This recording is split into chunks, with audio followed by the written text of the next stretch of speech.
حضور بار بار روتے اور اللہ کی بارگاہ میں سجدے میں سر ڈال کر التجائیں کرتے. لفظ کیا تھے محبوب کی زبان پہ؟ آج تک ایسی ناز والی دعا کسی نے نہیں کی ہے جیسی دعا مصطفیٰ جان رحمت نے کی. مصطفیٰ کریم سجدے میں سر رکھا ہے اور کیا کہا؟ اللہم ان تہلک ہذہ العصابہ لم تعبد فی الارض ابدا. میرے مالک میں نہیں کہتا کہ ان لوگوں کو بچا لے. دیکھ میری زندگی کی کمائی یہی 313 ہے جو میں تیری چوکھٹ میں لے کے حاضر ہو گیا ہوں.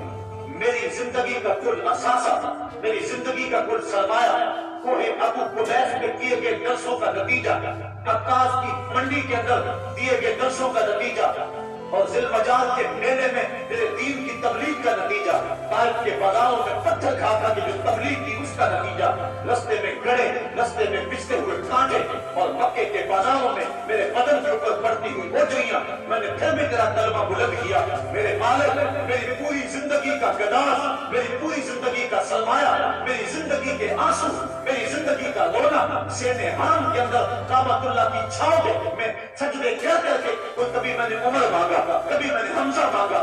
تیرے دین کے لیے میں نے جو ایک ایک کر کے دن کا جوڑا اور یہ ایک چھوٹا سا گھونسلہ بنایا. یہ گھونسلہ اب بجلیوں کی زد میں ہے. کفار کی بجلیاں اس گھونسلے کو جلا دینا چاہتی ہیں. میرے مالک میں یہ نہیں کہتا کہ میرا یہ گھونسلہ اور میری یہ مٹھی پر جماعت اور یہ چند میرے لوگ اور یہ میرا سرمایہ اور اثاثہ، میری پوری زندگی کی کمائی، میری جوانی کا سرمایہ جو میں نے تیرے سامنے لا کے رکھ دیا ہے، میں یہ نہیں کہتا ان کو بچا لے. لیکن میرے مالک اگر یہ نہ رہے تو قیامت تک پھر تجھے بھی خدا کوئی نہیں کرے گا. ان تہلک ہذہ العصابہ لم تعبد فی الارض ابدا. اگر یہ نہ رہے تو قیامت تک تیرے نام کے ڈنڈے بجانے والے بھی دنیا پہ نہیں ہوں گے. یہ حضور نے اللہ کی بارگاہ میں دعا کی اور سجدے میں سر رکھا ہے. حضور علیہ السلام کی آنکھوں میں اشک جاری ہے، سجدے سے قوت حاصل کی جا رہی ہے. دشمن کے مقابلے میں مصطفیٰ کریم سجدے میں سر رکھ کے اللہ سے آرزو کر رہے ہیں. حضرت سیدنا صدیق اکبر فرماتے ہیں اچانک حضور نے سر اٹھایا. میں خوش ہو گیا کہ حضور کے چہرے پہ مسکراہٹ تھی. حضور مسکراتے ہوئے فرمایا ابشر یا ابا بکر ھذا جبریل آخذ بعنان فرسہ. ابو بکر بشارت ہو، وہ جبریل اللہ کی مدد لے کر آ گئے. یہ سجدے تھے جن سجدوں نے ظالم اور جابر قوتوں کا توڑ کے رکھ دیا. حضرت علی المرتضیٰ روایت کرتے ہیں رضی اللہ تعالیٰ عنہ، فرماتے ہیں میں نے ہاتھ میں تلوار تھامی اور میدان میں کود پڑا. میں نے کئی کافروں کو واسطے جہنم کیا. پھر پلٹ کے دیکھا کہ میں حضور کی زیارت کر رہا ہوں، لیکن مجھے حضور نظر نہ آئے. میں نے ڈھونڈا تو ایک سبق حضور نے پیشانی سجدے میں رکھی ہوئی اور زبان پہ لفظ تھے یا حیو یا قیوم، یا حیو یا قیوم. حضور یہ پڑھتے جا رہے تھے، یا حیو یا قیوم کا وظیفہ پڑھتے جا رہے تھے اور سجدے میں پیشانی تھی حضور کی. میں پھر دوبارہ آیا اس سجدے سے جوش لے کر، اس سجدے سے گرمی اور حرارت لے کر، اور پھر دشمن کی صفوں میں ٹوٹ گیا. میں نے ایک کافر کو واسطے جہنم کیا، پھر زیارت کے لیے واپس آیا، دیکھا تو پھر سجدے میں حضور کی سر رکھا اور یہی کہہ رہے یا حیو یا قیوم، یا حیو یا قیوم، یا حیو یا قیوم برحمتک استغیث. یہ جملے حضور کی زبان پہ اور سجدے میں حضور کی پیشانی. میں پھر گیا، پھر آیا. کئی بار ایسا ہوا میں کافر کو قتل کرتا، پھر آتا حضور کو سجدے میں دیکھتا. فرمایا پھر حضور نے تلوار تھامی اور مصطفیٰ کریم میدان جنگ میں کود پڑے. لوگ پھڑ کر کے دشمنوں پہ حملہ کرتے تھے، لیکن جو سب سے آگے کافروں کی صفوں میں کود کے حملہ کر رہا تھا وہ آمنہ کا لال محمد مصطفیٰ صلی اللہ علیہ وسلم. تو سجدے سے وہ قوت ملتی ہے، سجدے سے وہ نور اور روشنی ملتی ہے کہ پورے زمانے میں اجالا کیا جا سکتا ہے. آج 56-57 اسلامی ملک دنیا کے سامنے رسوا ہو رہے ہیں اور دنیا کے سامنے سجدہ ریز ہیں، اس لیے کہ وہ ایک خدا کے سامنے سجدہ کرنا بھول گئے. ایک سجدہ جسے تو گرام سمجھتا ہے 1000 سجدے سے آدمی کو دیتا ہے نجات. آؤ اس کے حضور جھکو، اس کے حضور جھکنے والا کسی کے آگے نہیں جھکتا. سجدہ اس کو قوت دیتا ہے. تو راز خود فقاں ہے، اپنی آنکھوں پر عیاں ہو جا. خودی کا راز نہ ہو جا، خدا کا ترجمہ ہو جا. خودی میں ڈوب جا غافل، یہ سر زندگانی ہے. نکل کر حلقہ شام و سا سے جاویداں ہو جا.